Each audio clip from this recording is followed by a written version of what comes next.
Well, the Alzheimer's Association is hosting a Dementia Community Forum for veterans and their caregivers on September 7th. Vets and military members face a higher risk for developing the disease. And here to talk more about this is Courtney Sipes, the Director of Community Engagement for the Alzheimer's Association here in Western New York.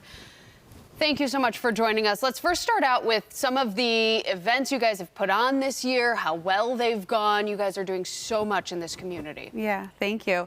So this is a really exciting time in Alzheimer's and dementia landscape. So there are a number of treatments that are now becoming available that are actually treating the underlying biology of the disease. So there's a lot of great research going on right now in our space. So it's a really exciting time. This has been an absolutely mammoth year. The things that Courtney is talking about, these two drugs in particular that actually work on the biology to show progress, to actually treat this awful, terrible disease that devastates lives all across our community. Thankful for the services, of course, of the Alzheimer's Association. But when it comes to veterans and service members, why are they at a higher risk than perhaps your average person? Sure. So first I'll say that anyone with a brain is at risk for developing dementia and memory loss, but there are populations that are at a greater risk. So those being one of which the veteran community. So the veteran community certainly have higher rates of post-traumatic stress disorder, traumatic brain injury. So even mild TBIs or traumatic brain injury can really increase someone's risk for developing dementia-related symptoms. So September 7th, what are you guys going to do? Who are you hoping shows up? And how is it going to help everybody? Yeah. So September 7th, 11:30 to 1:30, we will be at the VA on the 3rd floor holding this forum. And this is really an opportunity to bring together everyone and anyone affected by the disease.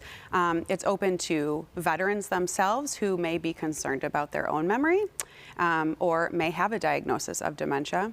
It is also available to caregivers who are caring for veterans and really even service providers. Truly anyone who is supporting the veteran community is welcome to join us. There will be some education, very high level, just level setting, and then as much time as we can to open it up for conversation, answer questions. Certainly, we have questions that we would love folks to answer to give us a better idea of what experiences they're having, have had, and ways that we can better support them throughout their journey. To be transparent, I am honored to be a member of the board of the Alzheimer's Association, and we hear as an organization so often people who are in the very early stages, and I mean like families and sometimes individuals who are in the very early stages of this disease who don't know what resources are available, whether you're a veteran, whether you're anything, because anyone with a brain can be affected. So what about those folks out there, maybe they're veterans or maybe they're others, who might be having questions or they might be noticing something about their significant other?